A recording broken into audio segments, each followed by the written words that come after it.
প্রিয় বিড়াল প্রেমী ভাই ও বোনেরা, আসসালামু আলাইকুম। ভ্যাকসিন দেওয়া হয়েছে এরকম বিড়াল যদি মানুষকে জ্বর কিংবা কামড় দেয়, সেক্ষেত্রে ভ্যাকসিন নিতে হবে কি না? এর উত্তর হ্যাঁ, অবশ্যই আপনাকে বিশ্ব স্বাস্থ্য সংস্থার যে গাইডলাইন রয়েছে সেই গাইডলাইন অনুযায়ী ভ্যাকসিন নিতে হবে।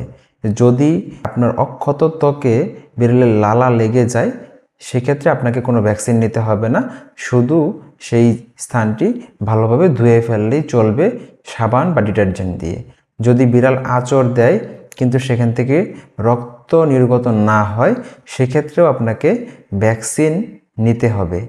আর যদি বিড়াল কামড় দেয় বা আঁচড় দেয় বা আপনার ত্বকে পূর্ব থেকেই ক্ষত ছিল, এরকম জায়গায় বিড়ালের লালা লেগে যায়, তবে সেক্ষেত্রে অবশ্যই আপনাকে ভ্যাকসিন নিতে হবে।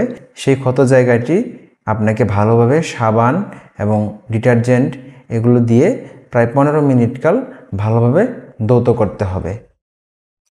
এরূপ সতর্কতার কারণ হচ্ছে জলাতঙ্ক একটি প্রাণঘাতী রোগ, তাই আপনার পোষা প্রাণীকে জলাতঙ্কের বিরুদ্ধে ভ্যাকসিন প্রদান করুন এবং বিশ্ব স্বাস্থ্য সংস্থার গাইডলাইন অনুযায়ী আপনি নিজেও ভ্যাকসিন গ্রহণ করুন।